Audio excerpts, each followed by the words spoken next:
Hi friends.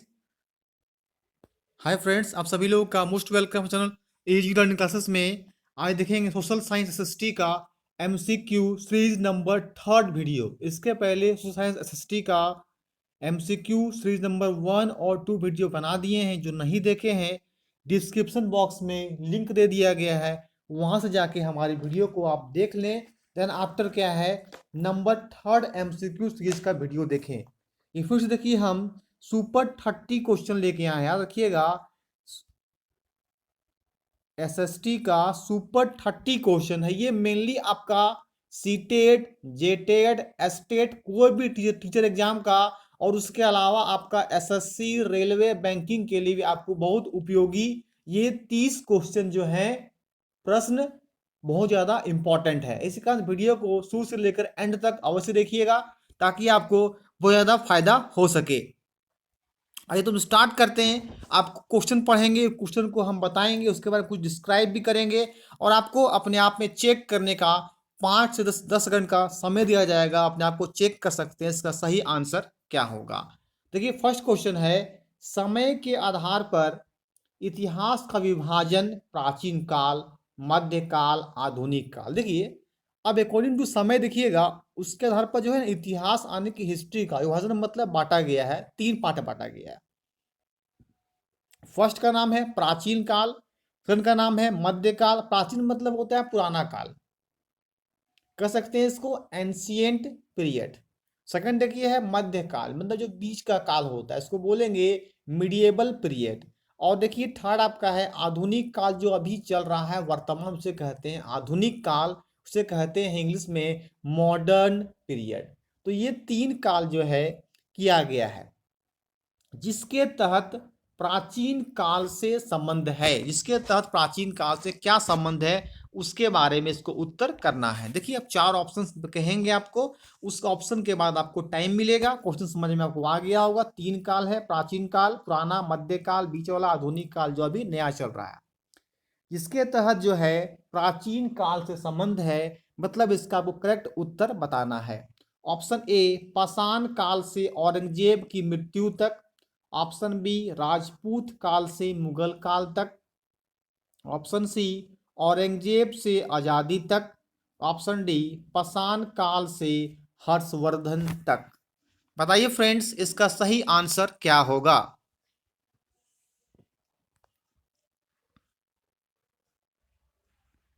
हर question में आपको 5 से 10 सेकंड का समय दिया जाएगा। आप आराम से इसको आंसर को करके, ऑप्शन को क्लिक करके जवाब दें।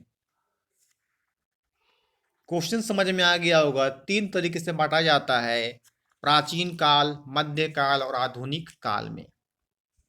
प्राचीन काल से संबंध है। आप लोग आंसर कर लिए होंगे। इसका सही उत्तर हो जाएगा ऑप्शन डी फ्रेंड्स, पाषाण काल से हर्षवर्धन तक। वो वे संबंधित जो है, प्राचीन काल संबंध जो है, वो पाषाण काल से हर्षवर्धन तक के बीच को कहते हैं प्राचीन काल से संबंध है। आइए बढ़ते हैं फ्रेंड्स क्वेश्चन नंबर 2 की। हाँ, अगर वीडियो हमारा अच्छा लग रहा है, एक लाइक करके अधिक से अधिक इस वीडियो को आप शेयर कर दें। लाइक करने से हमें एक मोटिवेट मिलता है।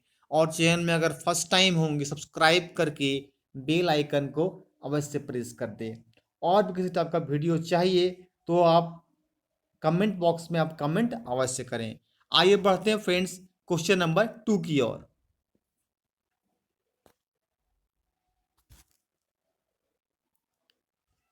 क्वेश्चन नंबर 2 कहता है फ्रेंड्स, निम्नलिखित में से कौन सा कथन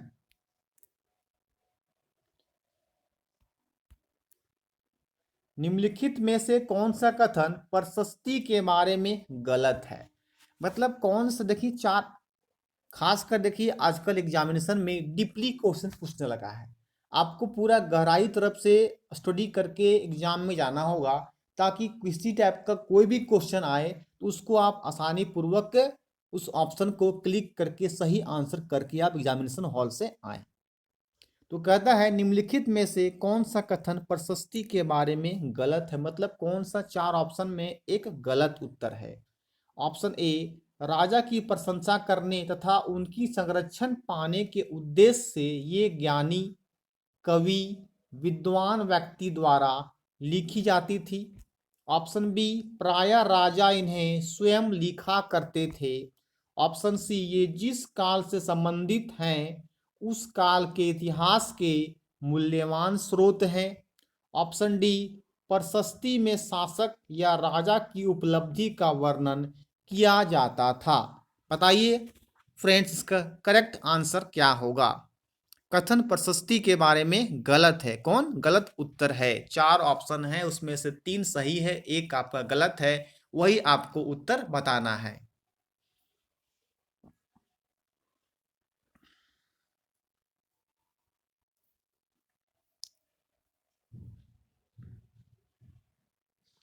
आइए बताते हैं। चार ऑप्शन देखिए आपका है, राजा की प्रशंसा करने था उनकी संरक्षण पाने के उद्देश्य से ज्ञानी कवि विद्वान व्यक्ति द्वारा लिखी जाती थी। बिल्कुल सही है कि राजा प्रशंसा करने के लिए जो ज्ञानी है, जो कवि है, विद्वान व्यक्ति लिखते थे, बिल्कुल ये सही है। ऑप्शन सी देखिएगा, जिस काल संबंधित है उस काल के इतिहास के मूल्यवान स्रोत हैं, ये भी देखिए आपका बिल्कुल यहाँ पे सही है। प्रशस्ति में शासक या राजा की उपलब्धि का वर्णन किया जाता है, ये भी सही है। लेकिन ऑप्शन देखिए बी कहता है फ्रेंड्स कि प्रायः राजा इन्हें स्वयं लिखा करते थे। ये गलत है, राजा इन्हें प्रशस्ति जो है स्वयं लिखा नहीं करते थे। टू का क्या हो जाएगा? Option number B correct answer होगा कि प्रायः राजा इन्हें स्वयं लिखा करते थे। ये आपका जो है गलत उत्तर है। आइए बढ़ते हैं फ्रेंड्स क्वेश्चन नंबर थर्ड की ओर।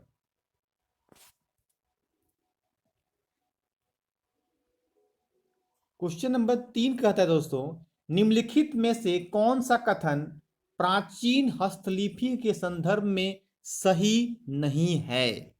मतलब कौन ऐसा चीज जो है, चार ऑप्शन फिर से दिया गया है, इसमें कहता है सही नहीं है, मतलब क्या है? गलत है। सही नहीं है मीन्स कहना है गलत है। प्राचीन हस्तलिपि, हस्तलिपि मतलब होता है जो हाथ से लिखा जाता है। ऑप्शन ए, वे प्रायः ताड़पत्रों पर लिखी जाती थी। वे जिस काल को प्रदर्शित करती है उस काल का मुख्य स्रोत है। ऑप्शन सी, वे हस्तलिखित थी और उनके बाद मुद्रित की गई थी। ऑप्शन डी, कुछ हस्तलिपियां, यहाँ देखिए क्या हो जाएगा? हस्तलिपियां हो जाएगा। ठीक है, हल्का सा ये हो गया है। कुछ हस्तलिपियां पत्थर या धातु पर उकेरी गई थी। सो कर लीजिएगा, कुछ हस्तलिपियां हो जाएगी यहाँ पे। ठीक है, पत्थर या धातु पर उकेरी गई थी। बताइए कौन सा कथन जो है प्राचीन हस्तलिपि संदर्भ में सही नहीं है, मीन्स गलत है। चार ऑप्शन में तीन आपका सही उत्तर है, एक आपका गलत उत्तर। इस तरह से भी क्वेश्चन अगर एग्जाम में आप करके जाते हैं पहले हमारे वीडियो को देख के, तो आपको परेशानी का सामना नहीं करना पड़ेगा। जहाँ आराम से आप एसएसटी के क्वेश्चंस को बना पाइएगा और क्रैक कर पाइएगा। आपका बड़ा एग्जाम से लेकर छोटा एग्जाम का हर टाइप का इसमें जो क्वेश्चन बना के दिया गया है। बताइए फ्रेंड्स, इसका सही उत्तर क्या होगा? कौन सही नहीं है, मतलब कौन गलत उत्तर है? तीन सही है, आपको पकड़ना है तीन कौन सही है। तीन सही पकड़ लीजिए, ऑटोमेटिक पकड़ा जाएगा कि गलत इसका उत्तर कौन सा है। ये बताते हैं, वे प्रायः ताड़पत्रों पर लिखी जाती थी। हस्तलिपि में लिखना होता है, ये बिल्कुल सही है। वे हस्तलिखित थी, मतलब हाथ से लिखी जाती थी और उसकी उनके बाद मुद्रित की गई थी, बिल्कुल सही है। कुछ हस्तलिपियां पत्थर या धातु पर उकेरी गई थी, उसको बनाया गया था, लिखा गया था, ये भी सही है। तो हो जाएगा तीन का आपका फ्रेंड्स ऑप्शन नंबर बी, कि वे जिस काल को प्रदर्शित करती है उस काल का मुख्य स्रोत है, ये गलत उत्तर हो जाएगा। आइए बढ़ते हैं फ्रेंड्स क्वेश्चन नंबर फोर्थ की ओर।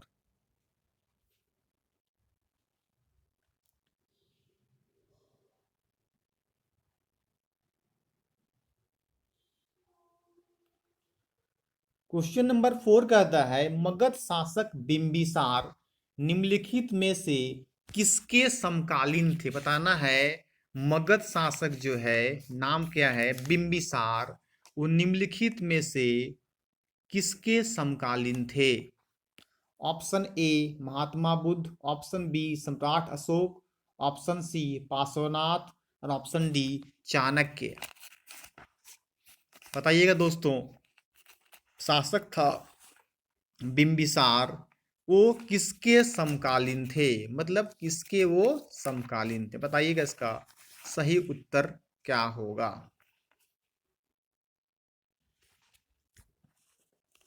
या समझते हो इसके बारे में? देखिए, बिंबिसार का जो है वो हर्यक वंश से संबंधित रखते हैं और इसका शासनकाल था 544 से ईस्वी पूर्व से लेकर 492 ईस्वी पूर्व तक था।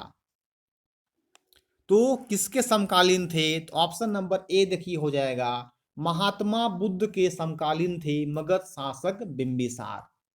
और क्या बात है, बिंबिसार जो है किस वंश शासक था? तो बिंबिसार हर्यक वंश का बहुत ही ज्यादा प्रथम शक्तिशाली शासक था और उसे मगध साम्राज्य की महत्ता का वास्तविक संस्थापक भी कहा जाता है। किसे कहा जाता है? मगध साम्राज्य का वास्तविक संस्थापक।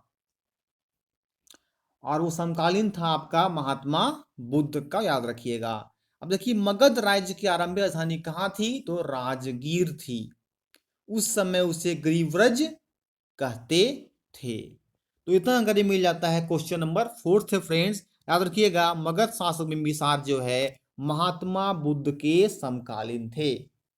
आइए फ्रेंड्स बढ़ते हैं क्वेश्चन नंबर 5 की ओर।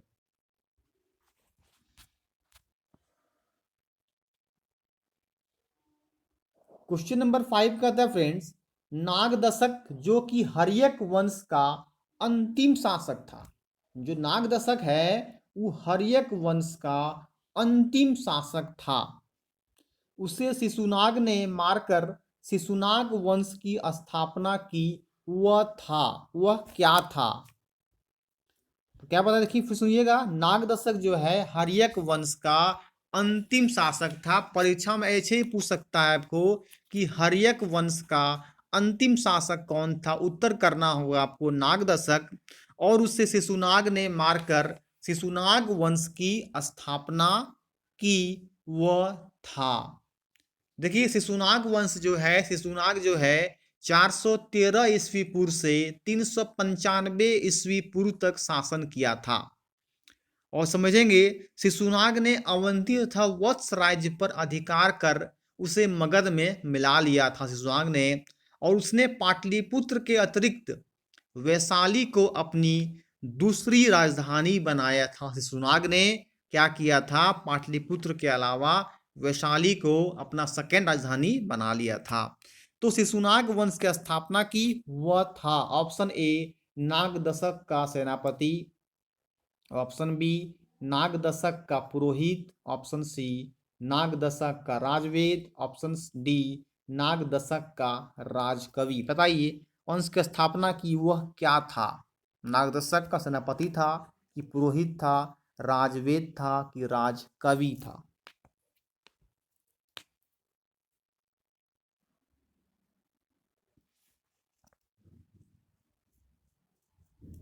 आप लोग आंसर क्लिक कर लिए होंगे।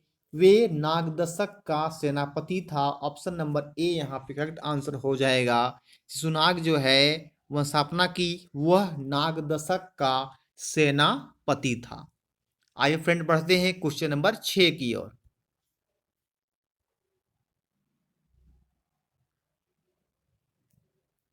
क्वेश्चन नंबर 6 बोलता है, भारत में प्रयोग होने वाले उल्लुक शैली के सिक्के जो कि मुद्रा निर्माण की विकसित प्रणाली का परिणाम थे, किस आक्रमण के पश्चात बनने शुरू हुए? भारत में प्रयोग होने वाले कौन शैली थे? उलुक शैली के सिक्के जो कि मुद्रा निर्माण की विकसित प्रणाली का परिणाम थे, किस आक्रमण के पश्चात बनने शुरू हुए? समझ में क्वेश्चन आपको आ गया होगा। उलुक शैली के सिक्के थे, वो किस आक्रमण के पश्चात ये बनना शुरू हो गया? किस आक्रमण का मतलब होता है कौन से आक्रमण के बाद? ऑप्शन ए यूनानी आक्रमण, ऑप्शन बी ईरानी आक्रमण, ऑप्शन सी उपरोक्त उपरोक्त दोनों, मतलब ए और बी दोनों के बारे में बात हो रहा है, और ऑप्शन डी दोनों में से कोई नहीं। बताइएगा फ्रेंड्स कि कब शुरू हुआ था यूनानी जो है वो बनना, कब शुरू हुआ था, किस आक्रमण के पश्चात?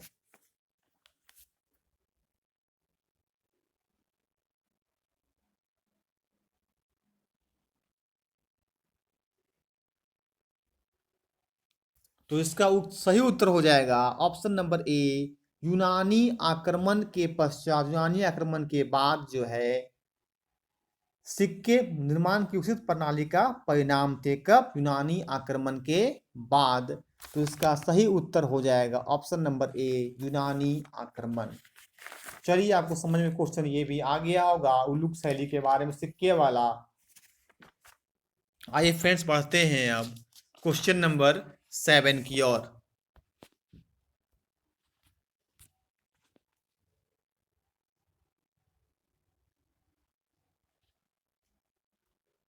क्वेश्चन नंबर 7 देखिए, आते हैं 60 क्वेश्चन पे आपका। निम्न में से कौन सी शिक्षण सहायक सामग्री महाद्वीपों के अनुपातिक क्षेत्र व आकार को दर्शाने के लिए सबसे अधिक उपयुक्त है? कहने का मतलब है, शिक्षण मतलब किसी चीज को बताने का सहायक सामग्री, वो चीज महाद्वीपों के अनुपातिक क्षेत्र को, आकार को अनुपातिक क्षेत्र और उसका आकार को जो दर्शाता है, सबसे उपयुक्त, सबसे मेन जो है इसका क्या आपका सटीक आंसर बैठता है?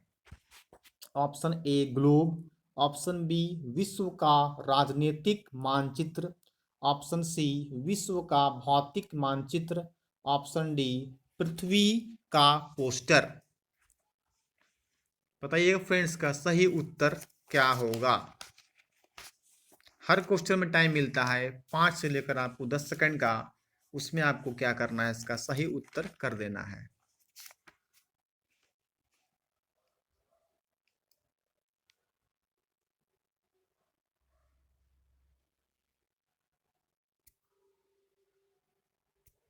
इसका सही उत्तर हो जाएगा ऑप्शन नंबर ए, ग्लोब। सबसे अधिक उपयुक्त जो है महाद्वीपों के अनुपातिक क्षेत्र व आकार दर्शाने के लिए ग्लोब जो है सबसे अधिक उपयुक्त है। मीन 7th का आपका option number A correct answer हो जाएगा। आइए बढ़ते हैं फ्रेंड्स क्वेश्चन नंबर 8 की ओर।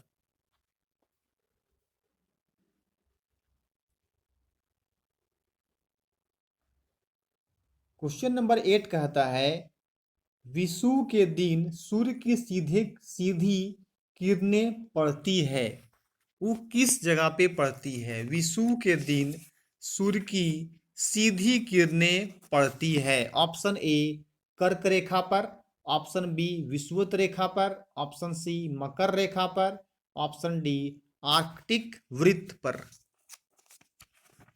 बताइएगा फ्रेंड्स, का सही उत्तर क्या होगा? विषुव के दिन सूर्य की सीधी सीधी किरणें पड़ती है, कहाँ पड़ती है? कर्क रेखा में, विषुवत रेखा में, कि मकर रेखा पर, कि आर्कटिक वृत्त पर?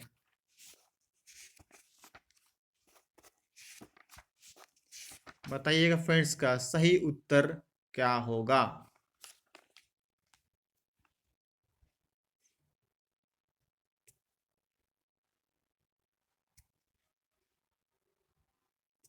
आप लोग आंसर कर लिए होंगे। देखिए, विषुव के दिन सूर्य की सीधी किरणें पड़ती है, विष से विषु, विष से विषुवत। तो 8 का आपका ऑप्शन नंबर बी हो जाएगा करेक्ट आंसर, कि विषुव के दिन सूर्य की सीधी किरणें विषुवत रेखा पर पड़ती है। मीन्स ध्यान रखिएगा, 8 का आपका बी करेक्ट आंसर होगा। वीडियो को देखते देखते आप अधिक से अधिक इसको पहले शेयर भी अवश्य कर दें, ताकि और लोगों के पास नोटिफिकेशन इसका पहुंच सके। और चैनल में फर्स्ट टाइम सब्सक्राइब करके बेल आइकन को प्रेस कर दें। सब्सक्राइब करने का कोई चार्ज आपको नहीं लगता है, फ्री ऑफ कॉस्ट है। चलिए फ्रेंड्स, बढ़ते हैं क्वेश्चन नंबर 9 की ओर।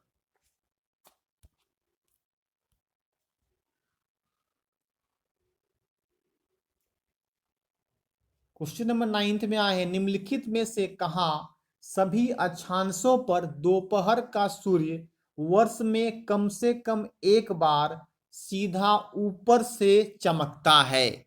बहुत देखिए, वेरी वेरी VVI देखिए महत्वपूर्ण प्रश्न लेके आए हैं कि सभी अक्षांशों पर दोपहर दोपहर का समय सूर्य जो है वर्ष में कम से कम एक बार सीधा क्या है ऊपर से चमकता है। सभी जगह पे एक बार जो है अवश्य चमकेगा, कोई ऐसा जगह नहीं होगा जहाँ पे नहीं चमकेगा। तो बताना है इसका सही उत्तर क्या होगा, सभी अक्षांशों पर।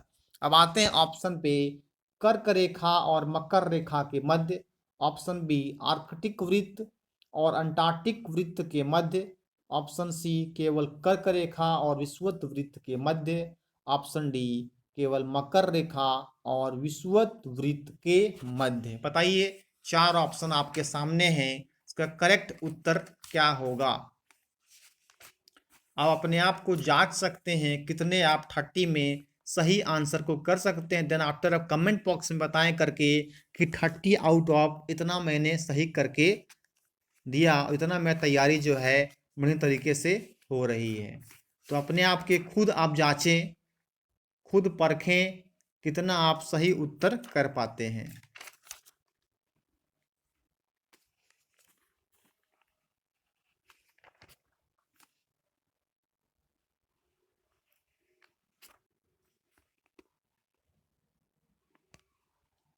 शुभ बताते हैं फ्रेंड्स, इसका सही उत्तर हो जाएगा option number A. Option number A, कर्क रेखा और मकर रेखा के मध्य जो है कम से कम एक बार सीधा ऊपर से चमकता है। कहाँ पे? तो कर्क रेखा और मकर रेखा के मध्य बिल्कुल बीचों बीच में होता है। आइए कुछ समझते हैं अक्षांश के बारे में। जब आज आई है अक्षांश रेखा के बारे में कुछ हम लोग समझेंगे अक्षांश रेखा के बारे में। देखिए, ग्लोब या मानचित्र पर दर्शाई जाने वाली आड़ी या क्षैतिज रेखाओं को अक्षांश रेखा कहा जाता है, जिसको एक और नाम से जानते हैं अक्षांश वृत्त के नाम से भी जाना जाता है।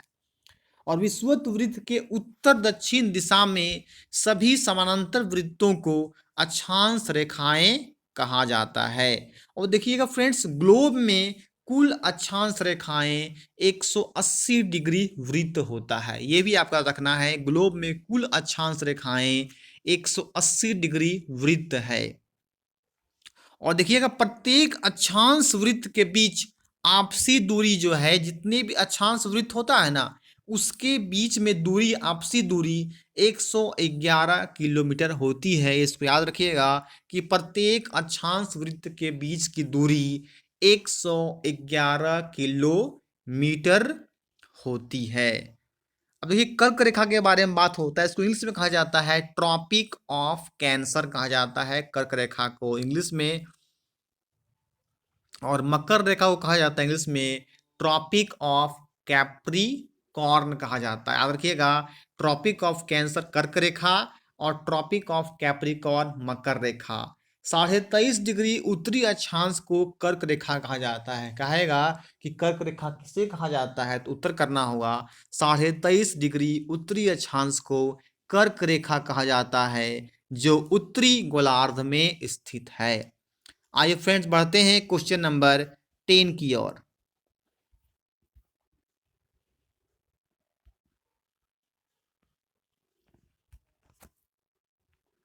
क्वेश्चन नंबर 10 कहता है निम्नलिखित में से कौन सी एक आकृति नदी के निक्षेपण कार्य का परिणाम है?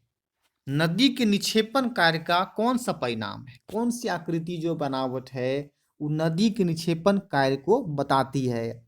ऑप्शन ए विसर्प, ऑप्शन बी बाढ़कृत मैदान, ऑप्शन सी चाप झील, और ऑप्शन डी जल प्रपात।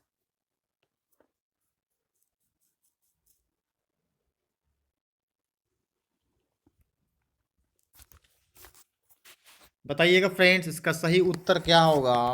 कौन सी आकृति नदी के विक्षेपण कार्य का परिणाम है?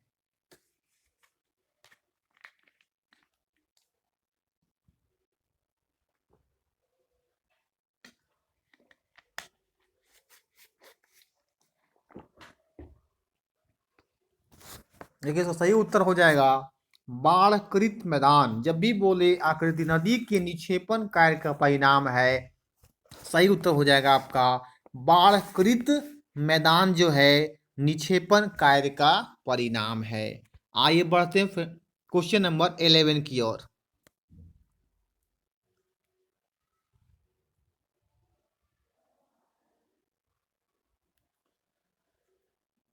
क्वेश्चन नंबर 11 बहुत महत्वपूर्ण प्रश्न के लेकर आ रहे हैं। क्वेश्चन नंबर आपका 11, बिल्कुल ध्यान से इसको समझना है। निम्न में से कौन सा महाद्वीप है जिसे पृथ्वी की तीनों रेखाएं, पृथ्वी देखिए 3 रेखाएं, भूमध्य रेखा, कर्क रेखा और मकर रेखा गुजरती है। देखिए एकमात्र वैसा महाद्वीप है जिससे कि तीनों रेखा गुजरती है। हमारे विश्व में कुल मिला के ब्रह्मांड में 7 महाद्वीप हैं। सबसे बड़ा महाद्वीप कहा जाए वो एशिया है। आइए बताते हैं वो सातों महाद्वीप का नाम। एशिया, अफ्रीका, दक्षिणी अमेरिका, उत्तरी अमेरिका, यूरोप, अंटार्कटिका और नंबर 7वां आपका है ऑस्ट्रेलिया। ये 7 महाद्वीप हैं। तो कौन सा महाद्वीप है जो कि पृथ्वी की 3 रेखाएं होती है, एक भूमध्य रेखा, कर्क रेखा और मकर रेखा, तीनों जो है उस पर गुजरती है। ऑप्शन ए दक्षिणी अमेरिका, यानी बोलेंगे साउथ अमेरिका। ऑप्शन बी उत्तरी अमेरिका, बोलेंगे North America. Option C Europe and option D Africa. बताइए फ्रेंड्स का सही उत्तर क्या होगा? कमेंट बॉक्स में कमेंट अवश्य करें। बहुत महत्वपूर्ण क्वेश्चन है ये आपका। तीनों रेखाएं गुजरती है, भूमध्य रेखा, कर्क रेखा और मकर रेखा।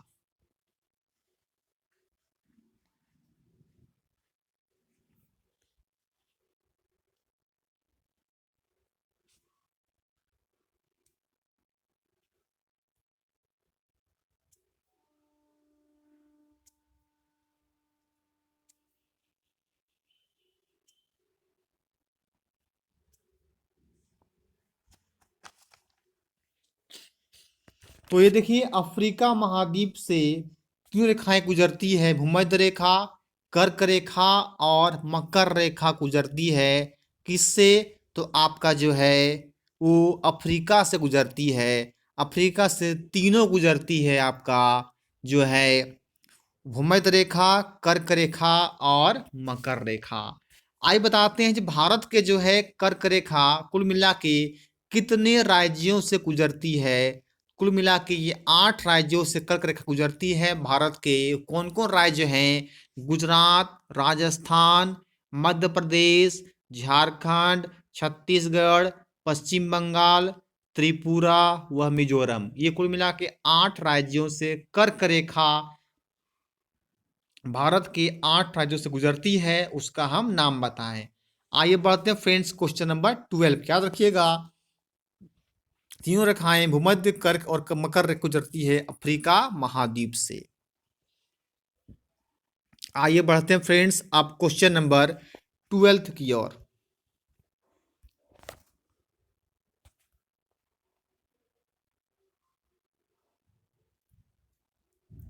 क्वेश्चन नंबर 12 है अटलांटिक महासागर में अनेक पोताश्रय एवं पतन है क्योंकि। अटलांटिक महासागर पता है आपको, होता है एक महासागर का नाम है अटलांटिक। वहाँ बहुत सारे पोताश्रय एवं पतन है क्योंकि संयुक्त राज्य अमेरिका इसको बोलते हैं USA, United state of America, एवं यूरोप के बीच भारी मात्रा में समुद्री व्यापार होता है। ऑप्शन बी अटलांटिक महासागर में मत्स्य उद्योग विकसित है। मत्स्य मतलब होता है मछली का उद्योग। ऑप्शन नंबर सी अटलांटिक महासागर की तट रेखा अधिक दंतुरित है। And option number D Atlantic महासागर की तट रेखा अधिक छिछली है। बताइएगा फ्रेंड्स का सही उत्तर क्या होगा? अटलांटिक महासागर में अनेक पोताश्रय एवं पतन है क्यों? आपके पास 4 ऑप्शन दिए गए हैं, बताइए इसका सही उत्तर क्या होगा?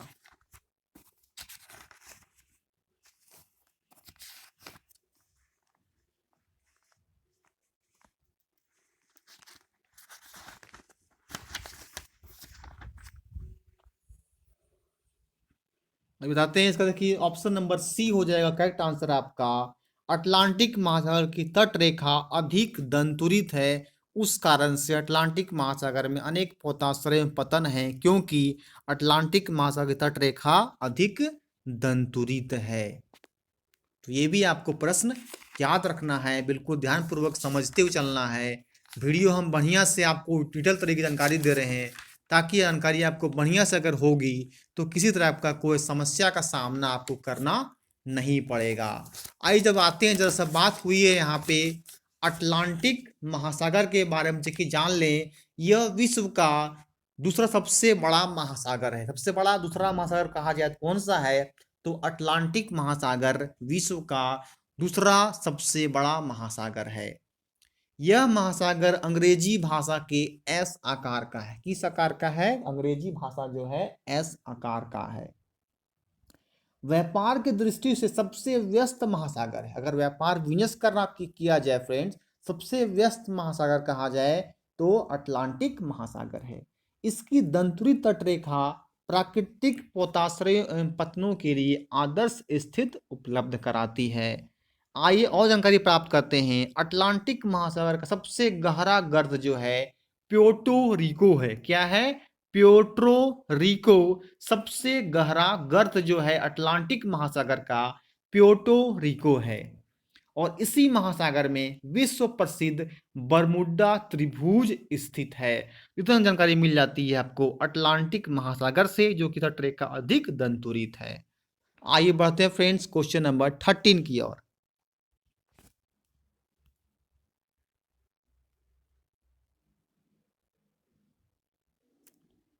13 का था फ्रेंड्स, दक्षिण अफ्रीका के अश्वेत, यानी कि अश्वेत मतलब जो काला, सफेद नहीं हो, अश्वेत मूल लोगों की मूल भाषा क्या है? दक्षिण अफ्रीका का जो है अश्वेत लोग जो हैं, उस लोगों की मूल भाषा वहां की क्या है? Option A Afrikaans, option B Zulu, option C डान, ऑप्शन सी अमेरिकन। अमेरिकन देखिए हो नहीं सकता है क्योंकि ये अमेरिका का है, यहीं तो हो नहीं सकता है। बताइए ए बी सी में सही उत्तर क्या होगा? अफ्रीका के अश्वेत लोगों की मूल भाषा क्या है?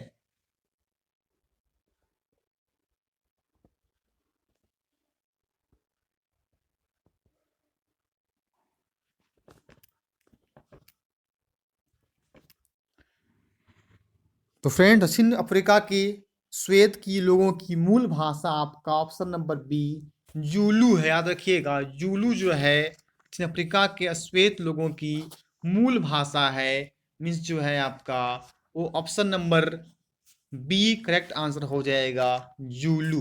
कौन सी भाषा हो जाएगी अफ्रीका की? तो जूलू हो जाएगा। आइए बढ़ते हैं फ्रेंड्स क्वेश्चन नंबर 14 की ओर। याद रखिएगा दक्षिण अफ्रीका का अश्वेत लोगों की मूल भाषा जो है जूलू है। क्या है? जूलू। बिल्कुल याद रखिएगा, भी आई इंपॉर्टेंट क्वेश्चन है ये। क्वेश्चन नंबर 14 की ओर बढ़ते हैं फ्रेंड्स। क्वेश्चन 14 कहता है स्थानीय सरकार का जनक किसे कहा जाता है? बहुत महत्वपूर्ण प्रश्न लेके आए हैं। स्थानीय सरकार का जनक किसे कहा जाता है? Option A Lord Ripon, option B Lord Curzon, option C Lord Mayo, option D Lord Bentinck. बताना है स्थानीय सरकार का जनक यानी कि पिता किसे कहा जाता है?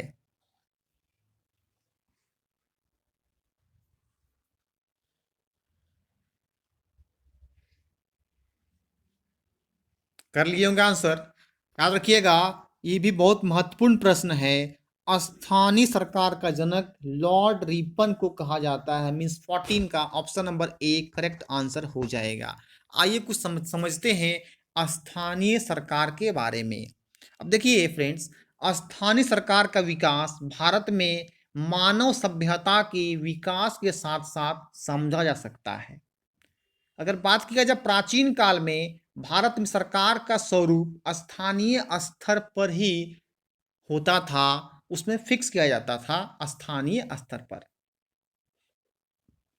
भारत में दक्षिण भारत में चोल साम्राज्य का स्थानीय प्रशासन सबसे आदर्श व्यवस्था समझी गई। क्या समझी गई है? चोल साम्राज्य का स्थानीय प्रशासन सबसे आदर्श व्यवस्था। और भी कुछ महत्वपूर्ण बिंदु इसमें है कि स्थानीय सरकार के प्रतिनिधियों के लिए एक स्पष्ट संहिता बनाई गई थी, जिसमें उनकी योग्यता, कार्यप्रणाली व स्वरूप को एक आदर्श रूप में प्रस्तुत किया गया था। आधुनिक युग में स्वतंत्रता के उपरांत स्थानीय प्रशासन के विकास में बहुत तेजी आई थी। कब? स्वतंत्रता के उपरांत मतलब स्वतंत्रता आजादी के बाद। संविधान में पंचायत व नगरपालिका के महत्व को समझा गया था स्थानीय सरकार के द्वारा। अब देखिए फ्रेंड्स, स्थानीय सरकार का संवैधानिक कुछ पहलू है। भारत के संविधान में स्थानीय प्रशासन के स्वरूप का स्पष्ट उल्लेख किया गया है। क्या किया गया है कि संविधान के अनुच्छेद 40 मिस आर्टिकल 40 में राज्य के नीति निर्देशक तत्वों के तहत कहा गया है क्या कि राज्य ग्राम पंचायत का गठन करेगा। राज्य जो है अनुच्छेद 40 के तहत ग्राम पंचायत का गठन करेगा। संविधान में अनुच्छेद 243 यानी 243 ओ तक पंचायत का वह अनुच्छेद 243 पी से अनुच्छेद 243 जेड जी तक नगरपालिका का प्रावधान किया गया है। ये भी आपका रखना है कि पंचायत का नगरपालिका का प्रावधान किया गया है तो करना होगा अनुच्छेद 243 से 243 ओ, 243 पी से 243 जेड जी। अगर कहा जाए फ्रेंड्स, ऐसे क्वेश्चन आ सकता है संविधान में पंचायत व नगरपालिका का प्रावधान संविधान के कौन से अनुसूची में है। पंचायत का संविधान में पंचायत जो है 11वीं अनुसूची में, अनुसूची को कहते हैं इसमें शेड्यूल, और नगरपालिका 12वीं अनुसूची में है, यानी कि बोलेंगे 12th शेड्यूल जो है वो नगरपालिका है। आइए फ्रेंड्स बढ़ते हैं क्वेश्चन नंबर 15 की ओर। तो बहुत डिब्बी तरह से आप लोग यहाँ पे सीख रहे हैं। अगर वीडियो अच्छा लगा जरूर देखिएगा, मेरी बातों को ध्यान से अगर सुनिएगा बहुत कुछ आपको एक बार में रिमेंबर हो जाएगा। आइए बढ़ते हैं फ्रेंड्स क्वेश्चन नंबर 15 की ओर।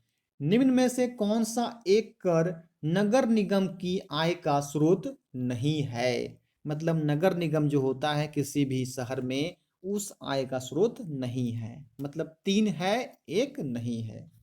ऑप्शन ए संपत्ति कर, ऑप्शन बी मनोरंजन कर, ऑप्शन सी चुंगी कर और ऑप्शन डी आयातित वस्तुओं पर कर। बताइए फ्रेंड्स इसका सही आंसर क्या होगा।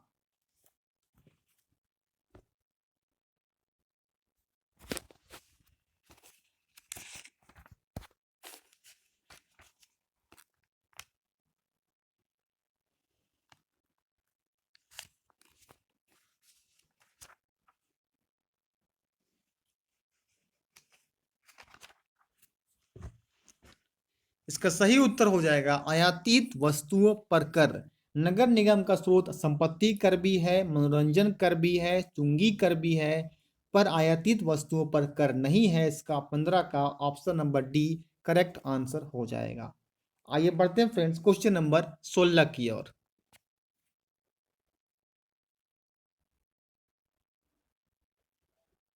16 कहता है निम्नलिखित में से कौन सा तथ्य भारत के उत्तरी भागों में गांव प्रमुख ग्राम भोजक के विषय में सत्य नहीं है, मतलब कि गलत है।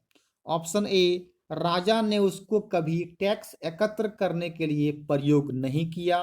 ऑप्शन बी प्रायः उसके पास दास होते थे और वह भूमि पर खेती करने के लिए मजदूरों को लगाया करता था। ऑप्शन सी वह प्रायः बड़ा भूस्वामी होता था। ऑप्शन डी उसको पद विरासत में मिलता था। यहाँ पे क्वेश्चन समझ में आ गया। और फिर समझिएगा कि भारत के उत्तरी भागों में, उत्तर के भाग में, उत्तरी भागों में गांव प्रमुख उसको कहा जाता है ग्राम भोजक के विषय में सत्य नहीं है, मीन्स गलत है। 4 ऑप्शंस हैं, बताना है फ्रेंड्स इसका सही उत्तर क्या होगा।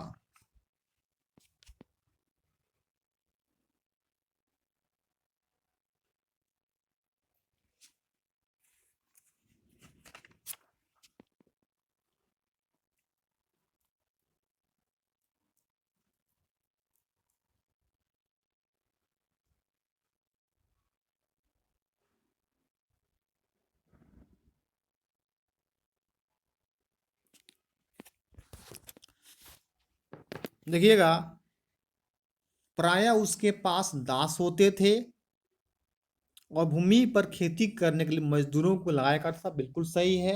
वह प्रायः बड़ा भूस्वामी होता था, ये भी सही है।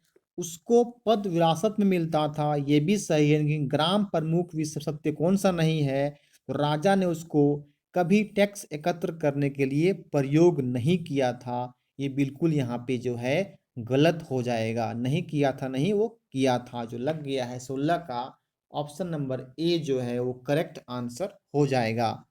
आइए कुछ समझते हैं, जब गांव के बारे में बात हुआ है, देखिए प्रत्येक गांव एक निश्चित थाना क्षेत्र के अंतर्गत आता है, जितना भी गांव जो है ना वो निश्चित थाना क्षेत्र के अंतर्गत आता है। थाने में गांव के सभी लोग फौजदारी व दीवानी मामलों के खिलाफ रिपोर्ट दर्ज कर सकते हैं। तो कुछ भी जानकारी आपको मिल जा रहा है गांव के बारे में। गांव के सभी जमीन या भूमि का अभिलेख पटवारी के अधिकार क्षेत्र में होता है। आइए बढ़ते हैं फ्रेंड्स क्वेश्चन नंबर अब 17 की ओर।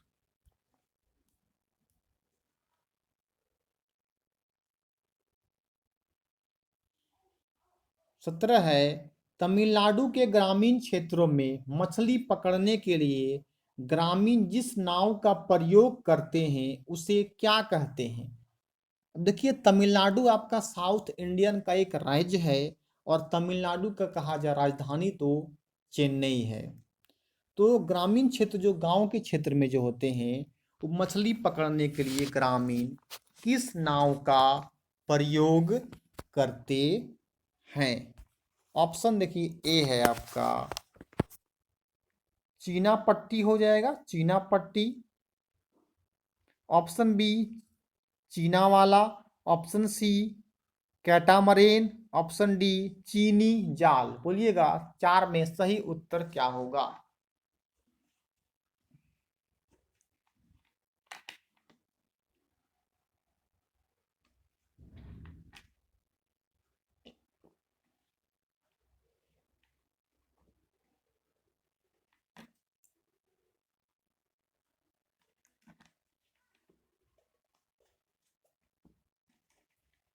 तो तमिलनाडु के क्षेत्रों में मछली पकड़ने के ग्रामीण जिस नाव का प्रयोग करते थे उसे कैटामरेन कहते थे। मीन 17 का option number C correct answer हो जाएगा।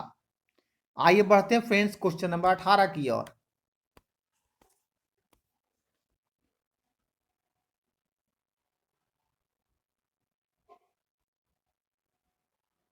क्वेश्चन नंबर 18 कहता है नगरीय क्षेत्र के आजीविका के संबंध में कौन सा कथन असत्य है मीन्स गलत है। ऑप्शन ए नगरीय क्षेत्र में आजीविका के साधन व्यापक है।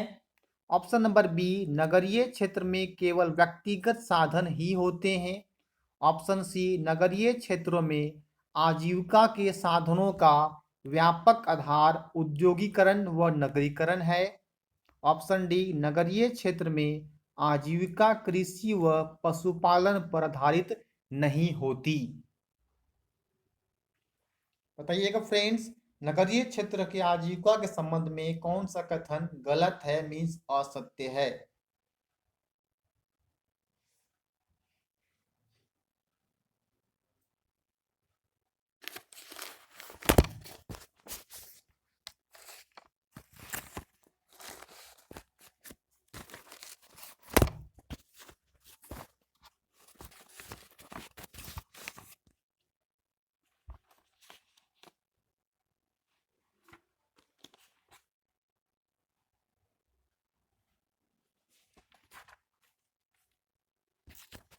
आइए देखिए तो नगरीय क्षेत्र में आजीविका साधन व्यापक है, बिल्कुल सही है। नगरीय क्षेत्रों में आजीविका साधनों का व्यापक आधार औद्योगिकरण व नगरीकरण है, ये भी सही है। नगरीय क्षेत्र में आजीविका कृषि और पशुपालन आधारित नहीं होती, ये भी आपका सही है। देखिए यहाँ पे ऑप्शन नंबर बी दिया है नगरीय क्षेत्र में केवल व्यक्तिगत साधन ही होते, ये गलत, साधन और भी होते, जरूरी नहीं है कि व्यक्तिगत साधन ही सिर्फ हो। आइए कुछ समझते हैं इसके बारे में। नगरीय क्षेत्रों में आजीविका के साधन व्यापक रूप में उपलब्ध रहते हैं और वर्गीकृत रूप में भी हैं, दोनों तरीके से रहता है, व्यापक रूप से भी और वर्गीकृत रूप से भी। नगरीय क्षेत्रों में उद्योग व कंपनी के साथ साथ घरों व सड़कों पर व्यक्ति द्वारा आजीविका के साधन संचालित किए जाते हैं। तो देखिए इतना महत्वपूर्ण चीज है आजीविका। सड़कों पर नगरों में खान पान के अलावा सभी प्रकार के साधन व्यक्तिगत तौर पर संचालित किए जाते हैं। इस कारण से ऑप्शन नंबर बी जो है वो रॉन्ग हो गया है। केवल व्यक्तिगत साधन ही नहीं होते हैं, जैसे क्या है, सब्जी की रेहड़ी, अखबार अखबार बेचना, मोची का कार्य, प्लास्टिक की बोतलें, डिब्बे, बहुत सारे चीज पदार्थ। नगरों पर सड़क परिवहन के तहत व्यक्तिगत व सामूहिक आजीविका के साधन भी उपलब्ध होते हैं, जैसे क्या है, रिक्शा, ऑटो रिक्शा, बैलगाड़ी, घोड़ा गाड़ी, बस, ट्रेन, ट्रक इत्यादि। हर तरह की कार की व्यवस्था जो है वो कहाँ पे, नगरों में होती है। इस कारण से बी जो है यहाँ पे गलत हो जाएगा। आइए बढ़ते हैं क्वेश्चन नंबर 19 की ओर।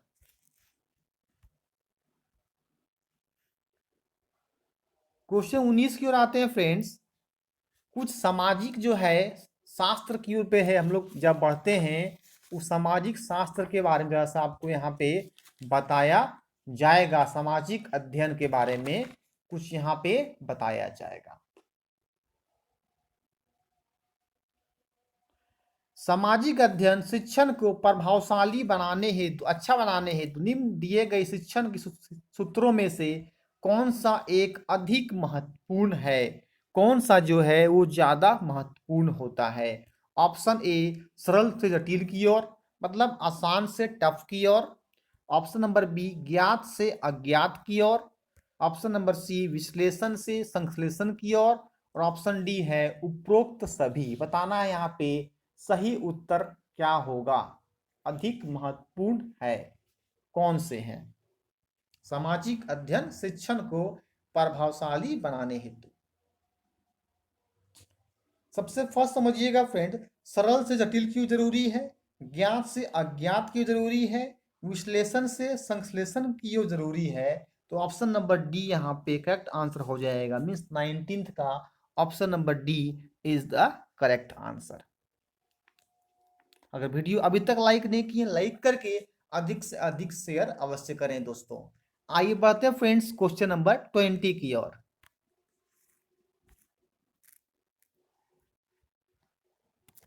क्वेश्चन नंबर 20 कहता है प्राथमिक स्तर पर सामाजिक विज्ञान के पाठ्यक्रम, मतलब करिकुलम कहते हैं इसमें, पाठ्यक्रम जो होता है कैसे सिलेबस कैसे पढ़ना है हमको, को सामाजिक अध्ययन विषय के अंतर्गत न पढ़ाकर किस विषय के अंतर्गत पढ़ाया जाएगा? माने किस विषय को मेन फोकस जो है यहाँ पे दी जाएगी? ऑप्शन ए सामाजिक इतिहास, ऑप्शन बी पर्यावरण, ऑप्शन सी भूगोल और ऑप्शन डी नागरिक शास्त्र।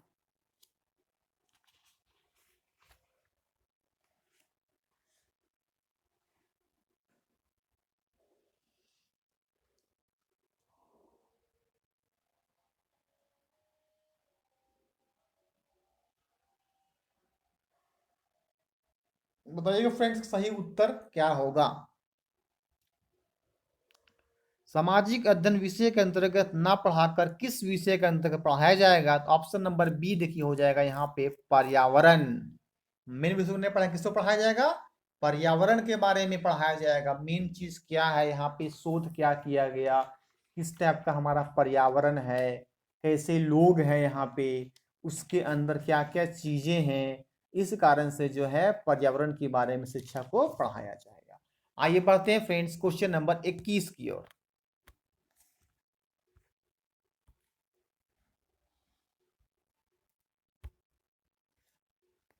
क्वेश्चन 21 कहता है एनसीएफ नेशनल करिकुलम फ्रेमवर्क होता है, पता है आपको फुल फॉर्म इसका, आधार पर मूल्यांकन सतत आकलन पर बल देता है। सतत एवं व्यापक मूल्यांकन के किस विधि द्वारा शिक्षार्थियों में सीखने की जिज्ञासा को उत्पन्न किया जाता है? बिल्कुल, आप जब भी परीक्षा में क्वेश्चन आएगा पहले क्वेश्चन को समझिए। क्वेश्चन आपका लॉन्ग टाइप का रहेगा, क्वेश्चन को समझ के आप ऑप्शंस को क्लिक करेंगे आसान तरीके से। एनसीएफ जो कहता है कि मूल्यांकन के सतत आकलन पर बल देता है, या आकलन किया जाए उस पर। सतत एवं व्यापक मूल्यांकन के कौन सी विधि द्वारा, कौन सा तरीका द्वारा शिक्षार्थियों में सीखने की जिज्ञासा को उत्पन्न किया जाता है। ऑप्शन ए निरीक्षण, ऑप्शन बी प्रश्नोत्तर, ऑप्शन सी साक्षात्कार और ऑप्शन डी दत्त कार्य।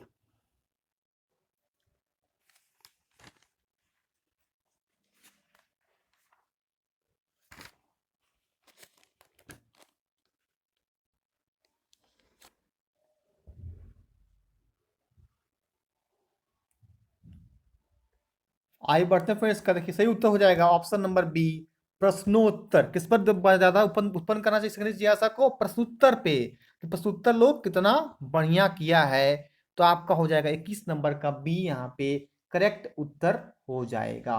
अब देखिए एनसीएफ जो है राष्ट्रीय पाठ्यक्रम पाठ्यचर्या, इसका मेन जो है हो जाएगा राष्ट्रीय पाठ्यक्रम का पाठ्यचर्या, नेशनल करिकुलम फ्रेमवर्क जो होता है वो 2005 के अनुसार हर चीज का एक पाठ्यक्रम किया गया है, सिलेबस को बता के दिखाया गया है। तो इससे भी परीक्षा में क्वेश्चन आपके सामाजिक अध्ययन एसएसटी से क्वेश्चन पूछे जाएंगे। खासकर ये जो क्वेश्चन बता रहे हैं ये आपके जो है C TET, J TET, B TET, S TET, UP TET, कोई भी टीचर का एग्जामिनेशन में ये प्रश्न बहुत महत्वपूर्ण आपका बन जाता है। इसी का बिल्कुल ध्यान रखिएगा जो एग्जाम देने वाले हैं। आइए बढ़ते हैं क्वेश्चन नंबर 22 की ओर।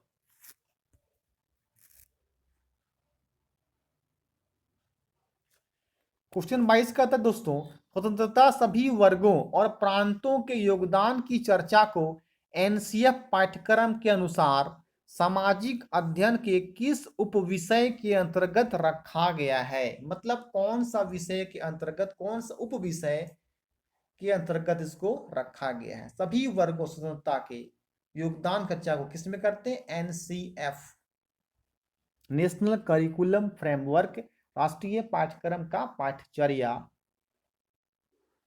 ऑप्शन ए इतिहास, ऑप्शन बी भूगोल, ऑप्शन सी नागरिक शास्त्र, ऑप्शन डी राजनीतिक शास्त्र। किस चीज पे उपविषय के अंतर्गत रखा गया है स्वतंत्रता के सभी वर्गों को?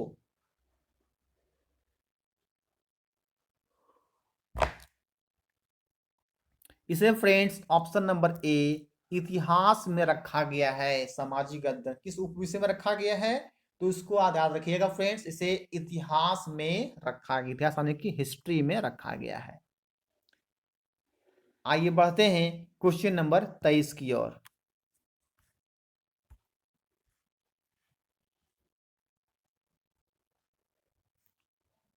क्वेश्चन 23 कहता है सामाजिक विज्ञान के विषयों के अध्ययन का महत्व इसलिए है क्योंकि बच्चे इससे क्या होते हैं? ऑप्शन ए लोकतंत्र के बारे में विस्तार से सीख सकते हैं, ऑप्शन बी समाज और उसके पर्यावरण को समझ सकते हैं, ऑप्शन सी भूत की घटनाओं का मूल्यांकन कर सकते हैं, ऑप्शन डी प्राकृतिक संसाधनों को संरक्षित कर सकते हैं।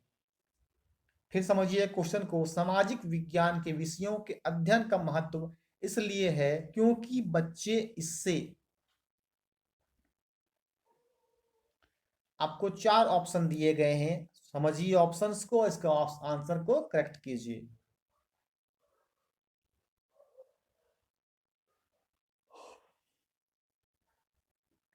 देखिए क्योंकि इससे क्या होता है, समाज और उसके पर्यावरण को समझ सकते हैं, इस कारण से सामाजिक विषयों का अध्ययन करना महत्व रखा गया है कि समाज और उसके पर्यावरण को बिल्कुल समझा सकते, उसे आसान बनाया जा सके। तो 23 का ऑप्शन नंबर बी यहाँ पे करेक्ट आंसर हो जाएगा। आइए बढ़ते हैं फ्रेंड्स क्वेश्चन नंबर 24 की ओर।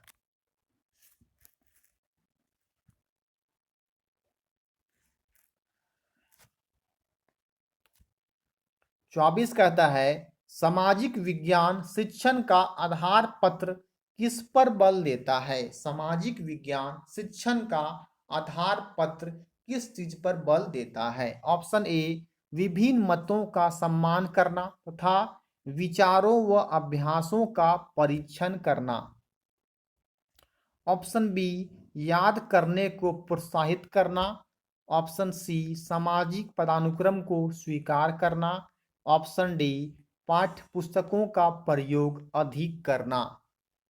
बताइए सामाजिक विज्ञान शिक्षण का आधार पत्र किस चीज पर बल देता है, किस चीज को बताया जाता है।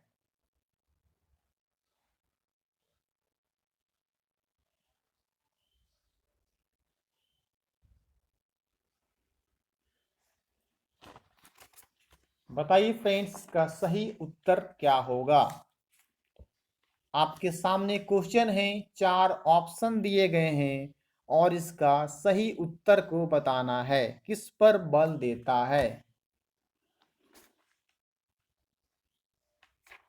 देखिएगा, याद करने को प्रयत्न करना ये तो नहीं, कभी नहीं देगा। सामाजिक पदानुक्रम को स्वीकार कर लो, वो भी नहीं। पाठ्य पुस्तकों का प्रयोग करना, ये भी नहीं। तो ऑप्शन नंबर ए देखिए आपका बेस्ट ऑप्शन है, विभिन्न मतों का सम्मान करना तथा विचारों व अभ्यासों का परीक्षण करना, यही सामाजिक विज्ञान शिक्षण को आधार पत्र का मेन बल, मेन फोर्स देता है। आइए बढ़ते हैं क्वेश्चन नंबर 25 की ओर।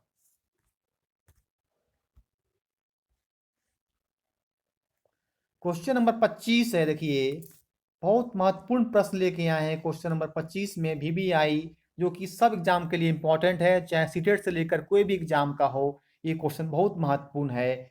किस बौद्ध ग्रंथ में वज्जी संघ का वर्णन मिलता है।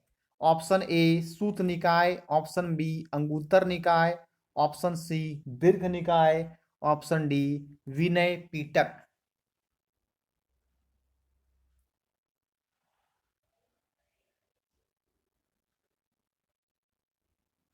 बताइएगा दोस्तों, किस बौद्ध ग्रंथ में वज्जी संघ का वर्णन मिलता है, इसके बारे में बताया जाता है।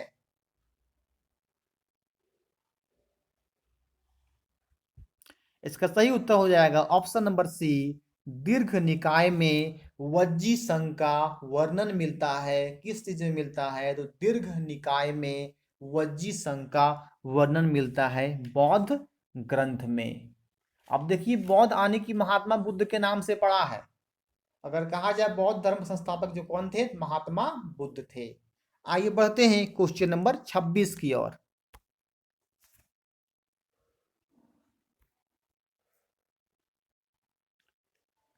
क्वेश्चन 26 का था फ्रेंड्स, गलत का चयन करें। मतलब इसमें 4 ऑप्शन है, 4 में 3 आपका सही है, एक आपका गलत उत्तर है, उसी को चुनना है। ए, बौद्ध ग्रंथों में प्रथम उपदेश को धर्म चक्र प्रवर्तन के नाम से जाना जाता है। ऑप्शन बी, बौद्ध में जाति प्रथा संबंधी कड़े नियमों का पालन किया जाता था। ऑप्शन सी, महात्मा बुद्ध ने अपना अंतिम उपदेश कुशीनारा में दिया। ऑप्शन डी, महात्मा बुद्ध की मृत्यु को महापरिनिर्वाण कहा गया है। बताइएगा इसका सही उत्तर क्या होगा।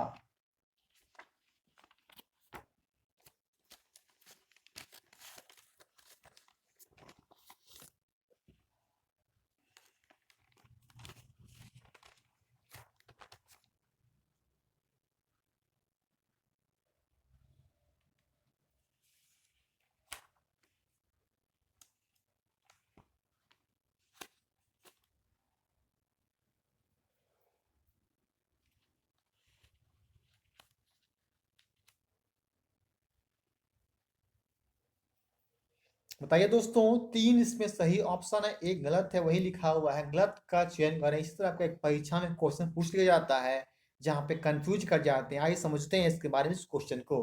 क्वेश्चन तो वही है, सिर्फ गलत का चयन करना है, आप समझना है आपको इसके ऑप्शन को।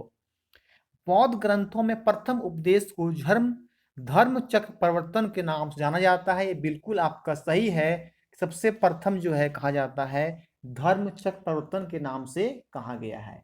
ऑप्शन नंबर बी है, बौद्ध में जाति प्रथा संबंधी कड़े नियमों का पालन किया जाता था, ये बिल्कुल गलत है। गलत जो है, कड़े नियम का पालन बौद्ध में जाति प्रथा संबंधी नहीं किया जाता था। यहाँ से आपका ऑप्शन नंबर जो है वो बी करेक्ट आंसर हो जाएगा। आइए ऑप्शन सी डी भी समझ लेते हैं।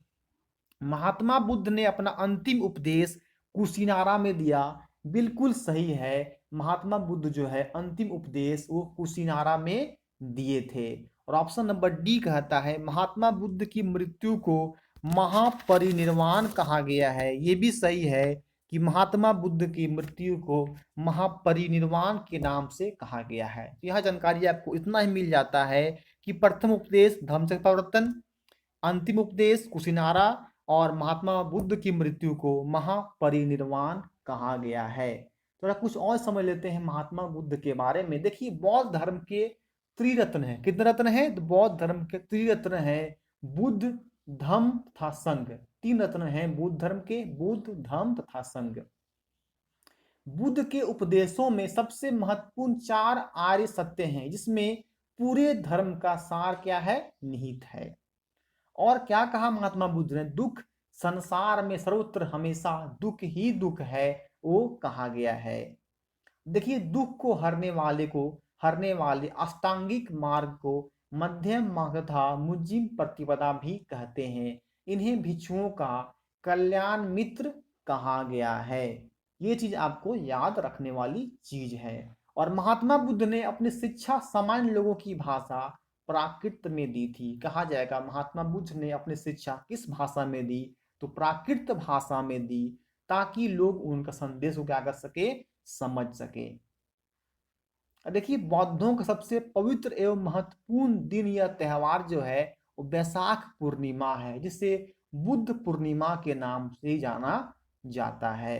याद रखिएगा फ्रेंड्स कि जो है प्रथम बौद्ध संगीति जो है बौद्ध का, वो समय जो है 483 ईस्वी पूर्व में हुआ था। आइए फ्रेंड्स, बढ़ते हैं क्वेश्चन नंबर 27 की ओर।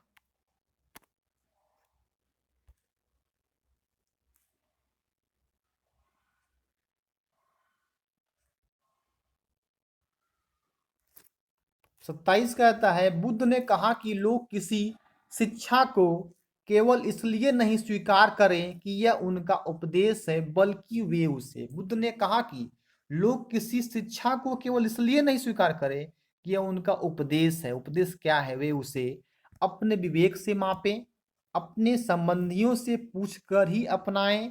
ऑप्शन सी, किसी भी प्रकार की अहमियत न करें। ऑप्शन डी, अपने जीवन में कोई स्थान न दें। बताइए फ्रेंड्स, का करेक्ट आंसर क्या होगा? तो बुद्ध ने क्या कहा? बुद्ध ने कहा बुद्ध ने कहा आप अपने विवेक से मापें। मीन्स ऑप्शन ए सही उत्तर होगा। विवेक से मापें मतलब अपना बुद्धि से मापें कि आप कितने तरीके से आगे बढ़ सकते हैं। इसी कारण कहा है बुद्ध ने कि लोग शिक्षा को केवल इसलिए नहीं स्वीकार करें कि यह उनका उपदेश है, बल्कि वे इसे अपने विवेक, अपने बुद्धि से हर तरह को समझने का प्रयास करें। आइए बढ़ते हैं दोस्तों क्वेश्चन नंबर 28 की ओर।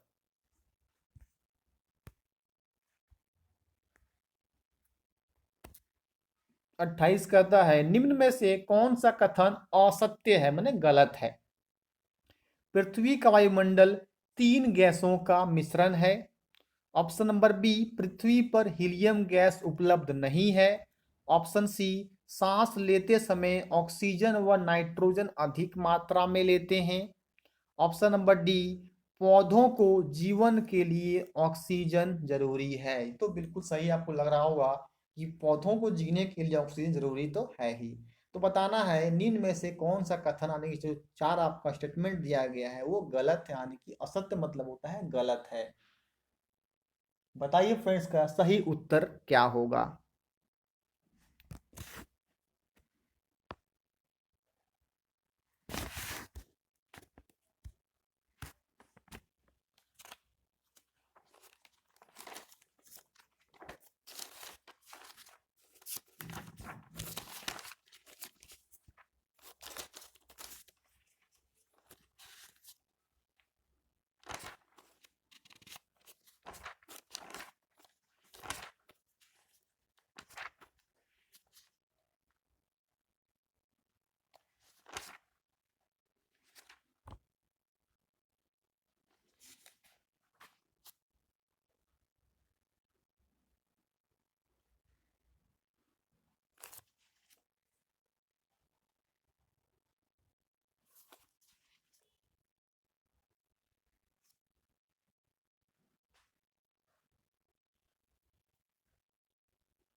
देखिए सही उत्तर हो जाएगा इसका ऑप्शन नंबर सी।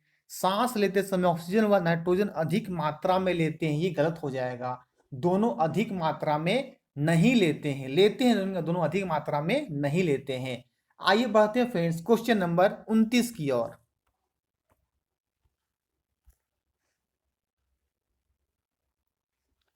क्वेश्चन 29 कहता है दोस्तों, वायुमंडल के संबंध में असत्य कथन कौन सा है, मतलब गलत कथन जो कौन सा है वायुमंडल के संबंध में। ऑप्शन ए, तापमान वायुमंडल का एक महत्वपूर्ण घटक है। वायुमंडल में ऊपर की ओर जाने पर दाब तेजी से बढ़ता है। ऑप्शन सी, आतपन व वायुदाब वायुमंडल के अन्य घटक हैं। ऑप्शन डी, वायुमंडल में दिन रात का तापमान ऋतुओं के अनुसार बदलता रहता है।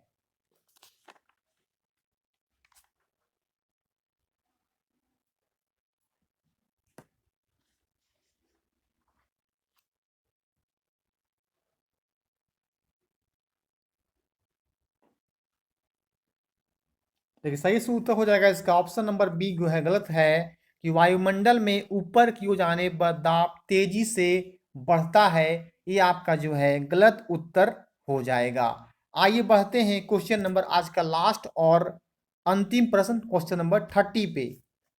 30 आपका लास्ट और बहुत ही लॉलीपॉप क्वेश्चन है जो कि सभी को पता होगा इसका क्वेश्चन। सुनामी किस भाषा का शब्द है? सुनामी देखिए लिखा जाता है कैसे, TSUNAMI। देखिए लिखा जाता है स्पेलिंग इसका टी से। सुनामी को जब लिखते हैं इंग्लिश में तो लिखते हैं TSUNAMI। ऑप्शन ए चीनी, ऑप्शन बी फ्रेंच, सी हिंदी और डी जापानी। बताइए फ्रेंड्स, सुनामी किस भाषा का शब्द है? आंसर क्लिक कर लिए होंगे। सुनामी ऑप्शन नंबर डी, जापानी भाषा का शब्द है सुनामी। इसी का स्टार्ट होता है लेटर टी से, होता है TSUNAMI, सुनामी होता है। वीडियो अच्छा लगा है, अभी तक लाइक नहीं किए फ्रेंड्स, लाइक कर दीजिए। पूरा हम डिटेल से आपको 30 क्वेश्चन करवाते हैं, टाइम दीजिएगा 1 घंटा। 30 क्वेश्चन आपका माइंड सेटअप हो जाएगा और आपका परीक्षा का तैयारी बहुत बढ़िया होते जाएगी। सीरीज नंबर 3 यहाँ पे हम लास्ट कर रहे हैं SST सोशल साइंस का। नेक्स्ट टाइम में फिर से हम सीरीज 4 सीरीज 5 लेके आएंगे। साथ ही साथ आपको सीटेट का क्वेश्चन बैंक भी करवा देंगे 2-3 साल का, 2-3। आइए फ्रेंड्स, तो यहाँ पे वीडियो को हम लास्ट करते हैं। तो वीडियो को लास्ट तक वॉच करने के लिए आपको थैंक यू।